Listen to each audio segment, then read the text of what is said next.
Hey guys, Chris from Hockey Tutorial here, and today in this video, what I'm hoping to do is start a new series with yourselves.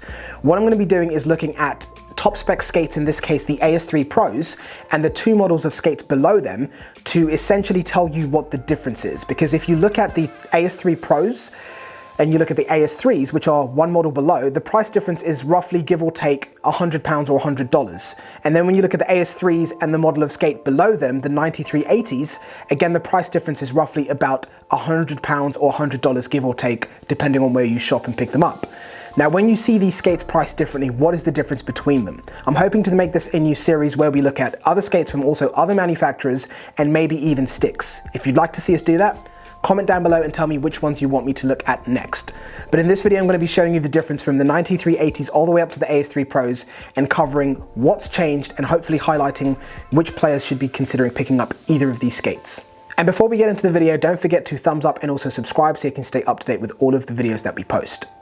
Starting off at the base of the skates and then working our way upwards. I'm going to be kicking off this video by looking at the 9380s and then working our way into the AS3s and also the AS3 Pros to show you what's essentially been changed as we work our way up the skate. Now, when we look at both of these skates over here, because they have the exact same stainless steel runners, which is the XS stainless. So that's essentially a stainless steel runner, as the name clearly suggests. There's not really any kind of like crazy performance benefits with those runners. We all know the benefits of stainless steel runners. Now, when we look at the runners featured on the AS3 Pros, this is CCM's XS1 Black. Now, the difference between these and the two runners featured on the AS3s and also the 9380s is going to be that coating. It's an oxidized blade, which means that it's going to be able to withstand general wear and tear of hockey much better than your traditional stainless steel blades. So what that means is that this is a little bit more premium. So it's going to be a lot more harder wearing. It's going to be able to maintain its edge life much longer than what we would see on the stainless steel runners. But more importantly, it's also roughly 12% higher than the previous runners that we have on the AS3 and also the 9380s, which is going to give you a better turning radius on the ice, so you'll be able to corner sharper. And aside from that, it's just going to allow you to be much more maneuverable on the ice. So longer lasting blade, slightly taller, and has that cool black coating that allows it to last much longer and withstand the wear and tear of the game versus the two runners featured on these skates. Now, when we move from there and we go up into the holder, all of these skates are using CCM's XS holder, which has that dial that allows you to switch out your steel without any tools. Now, this is the exact same holder that we see on all three of these different skates over here.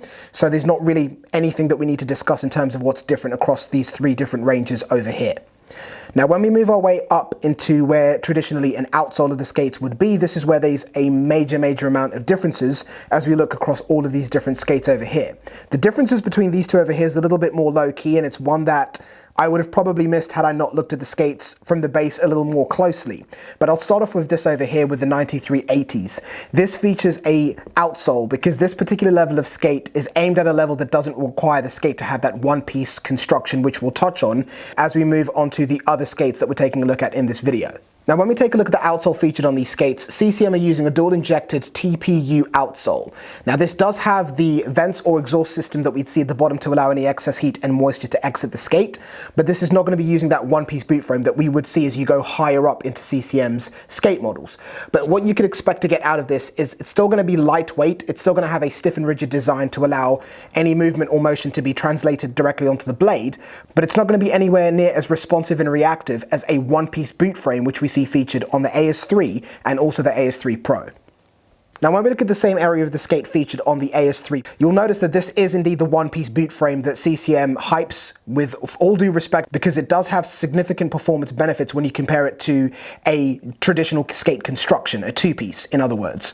Now, this one-piece skate construction has numerous benefits aside from the skate being much stiffer, much more responsive and reactive on the ice, providing a much better feel for the ice, reducing the weight of the skate because the glue clips and pins that hold the outsole and the actual material of the outsole itself are completely removed. It also offers better wrapping around the foot, so there's a lot of benefits from going from a two-piece construction to a one-piece. Now, when we look at the difference between this one-piece skate construction or one-piece boot versus the AS3 Pro, it's only when you look very closely at the outsole that you see very similar to the AS1 skates from CCM, which was the previous generation top spec. This is a fully composite or carbon boot, but as we go lower down into where the outsole would traditionally be, you can see that the carbon coverage stops around the base of this skate over here. So essentially what that means is that elite and high quality or premium carbon material isn't going through the entire base of the skate. It stops just as you can see the coloring of the base of the skate gets a little bit darker, and you start to see the carbon fiber patterning fade out as you go down into the skate. Now what that essentially means is it does still have all those benefits of the one-piece boot that we would expect from CCM, but it just means that the general stiffness is not going to be anywhere near as stiff as the AS3 Pro, and the carbon coverage not going all the way down the base of the skate means that this skate isn't going to be as durable and able to withstand as much wear and tear as the AS3 Pro. So moving on from the AS3 and looking at the same area on the AS3 Pro, you can see what I mean about that carbon fiber patterning, which is much more exposed on the surface of the AS3 Pro skates. And if you look at the bottom, you can see that it doesn't get darker and the carbon coverage stops as you get to the base of where the outsole would traditionally be. The carbon coverage continues throughout the entire skate. So this has all of those benefits that we get from that one-piece construction, but most importantly, it's going to have enhanced durability, a little bit more support, but generally the skate is going to be stiffer and be able to handle a little bit more wear and tear than what we would typically see in the AS3. A very good way of thinking about the AS3 skate very, very loosely is think of this as a AS1 with a bunch of upgrades. And I mean a bunch of upgrades, but you could really think about this AS3 skate very loosely as the AS1. Now, in addition to this, looking at the quarter package of all three of these different skates, the only difference aside from, of course, this is a two-piece, which means it's not going to be as stiff as this skate. The carbon coverage on this skate doesn't go anywhere near as much as the AS3 Pro, so this is going to be even stiffer. Aside from that, the 9380s have a little bit more synthetic materials along the sides of the skates, lots of different textures along the actual body of the boot itself, whereas as we go into the more elite skate, which is the AS3, all of those facings have been removed. That's about keeping the skate as light as it can possibly be, removing any non-performance components, as CCM calls them, any pieces of material on the skate that don't benefit the skate's performance. And the same thing's been carried away as we go into the AS3 Pro. But that's pretty much all of the main differences between these quarter packages, aside from the fact that they, of course, have slightly different designs, but that's pretty much sums up the differences here. Now, if you're wondering about how to summarize the stiffness of all of these three different skates because they're aimed at three different levels of play, CCM have created what they refer to as a stiffness performance index, which they are able to essentially award a number to each different skate that they test to be able to measure the amount of stiffness the skate has.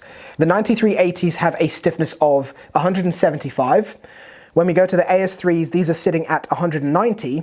And as we move over onto the AS3 Pros, these are sitting at 215. But if thinking about the stiffness of these different skates that way is a little bit tricky, think about it this way. The 9380s are 9% softer than the AS3s. And the AS3s are loosely, roughly about 12% softer than the AS3 Pros. Hopefully that helps to shed a little bit more insight into what you can expect in terms of the performance and stiffness of these skates. The only other change that I've noticed when you compare all of these three skate models to each other is going to be in the toe cap of the 9380s. It looks like it has a slightly different texturing on the surface compared to what we see on the AS3 and also on the AS3 Pro. Aside from that, that's pretty much all of the main changes or differences that you'll notice when you compare all of these three skates against each other.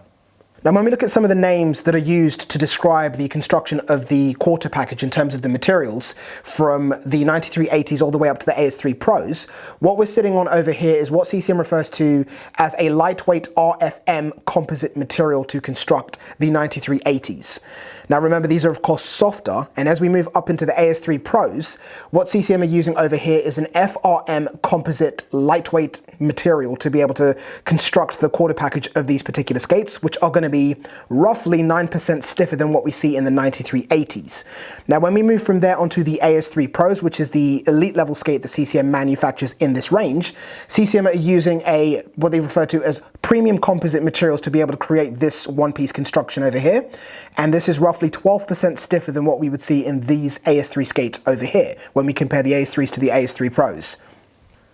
Now, when we look at the liners of all three of these skates, starting off with the 9380s and also the AS3s, both of these liners or these skates are using the total dry liners. So what you can expect from this is the abrasion pads that help to fight off any wear and tear in the very, very high wear areas inside the liners of the skates. It's still going to have that moisture wicking property or material that we like to keep us as dry and as comfortable as we can in the skate, and also to prevent the skates from taking on too much water or sweat and building in weight. And all of this is of course released through the holes or perforations at the base of the skate. Now the Total Dry liners compared to the Total Dry Pro Plus liners, the main difference is going to be in the actual materials that are used. And what I mean by this is how much wear and tear they can actually take, and also the weight of those materials. That's where you see a significant difference. Because the AS3 Pro is the elite level skate, the materials used inside those liners are going to be lighter and much more hard wearing compared to what we see in the Total Dry liners. That's essentially the main difference, but again, they're still going to have those moisture wicking properties and also antibacterial properties to try and help fend off any moisture buildup or any bacteria buildup inside the skates. But it really comes down to the weight and the durability of the liners when you look at the Total Dry Pro Plus versus the Total Dry. Now in terms of the tongues on all three of these skates, I'm pretty surprised to see that the 9380s still feature the CCM's brand new XS tongue, which essentially allows you to switch out the tongue with essentially 3 different options depending on if you're trying to increase the volume inside the skate, decrease the volume, or improve your comfort and protection depending on how you play and what you prefer. The tongue system on all of these skates is exactly the same. It's also the same with the comfort pads. A rule of thumb that you can use throughout the whole of this video is if I don't discuss a particular element of the skate, it means that there are no changes when you look at it across these 3 different skates in front of us. Now when we look at the footbeds very, very quickly, essentially the footbeds that we have in the 9380s and also the AS3s are the Ortholite footbeds. It's essentially a pretty standard piece of foam. There's no real differences over here. The AS3 do have a name that's Ortholite Ultralight, but that's one of those times where we could say that CCM is perhaps going a little bit crazy with the naming of the footbeds, but there's no real significant difference. Now the Ortho Move footbeds are something completely different that can be fitted to any of these skates over here that can be purchased separately. Sometimes they will be coming as standard with the AS3 Pros, but these particular pair don't actually have the Ortho Move footbeds. The main difference between Ortho Move and Ortho Light is that the Ortho Move footbeds have a adjustable arch support that you can switch out to either increase the arch support to high, medium, or remove it completely and have low, whereas the Ortho Light footbeds are just that standard piece of foam material that just sits flat on the base of the skate. But the Ortho Move is something that anyone can pick up and put into their skates, but I thought I'd just highlight this in case any of you were wondering what type of footbeds these skates had. Now, if you're watching this video and trying to figure out which one of these 3 skates you should go for, I guess that a lot of people are going to be stuck between the AS3s and the AS3 Pros. How do you figure out which to go for? Now, if you're the type of player that sees themselves being able to use a pair of skates for a year, or maybe even more than a year without the skate completely breaking down and needing to switch out, that would be a great type of person to be able to consider picking up the AS3s. Now, if you're the type of player that goes through skates incredibly quickly and you break your skates down very quickly, and perhaps you need a skate that has a little bit more support, a little bit more durability, and is a little bit lighter and has essentially more performance benefits, that's where the AS3 Pro might come in. But when you break down the differences between especially the AS3 Pro and the AS3, you learn that there's not a huge amount of difference between them. It's essentially the stiffness and a couple of other elements that are changed. So hopefully that helps you to highlight which type of skate you should go for. The AS3 Pro being the elite level skate doesn't mean an elite level player can't go for the AS3. If you find yourself being able to last with a pair of skates for a year, there's absolutely no reason why you shouldn't pick those up. Now, when we look at the 9380s, that's where it comes in if you're maybe like a recreational player or even somebody that plays competitive hockey, but again, you can use the same pair of skates for a year, 2 years, 3 years without having to worry about the skate breaking down. There's absolutely no reason why that particular skate isn't going to be a good fit for you. But if you're looking for quite a stiff skate because you're maybe quite built or quite heavy or you're a very powerful skater, that's where you might need to consider going for a slightly stiffer skate. But hopefully this helps to highlight the differences between them so you can make the best decision about which ones you should pick up. But if you've got any questions and you need a little bit more breaking down about which ones you should consider getting, leave your comments down below and I'll try to answer them to the best of my ability. A big thank you for watching the video all the way to the end. I know this has been quite a mouthful. Don't forget to thumbs up and subscribe so you can stay up to date with all of the videos that we post. Make sure you're following on Instagram, Facebook, all of the links are down below. And of course, if you want to pick up these skates, whether you're in the UK or anywhere else in the world, there'll be a link down below for you to be able to do so. Thanks for watching, keep subscribing, and I'll catch you in the next one. Peace.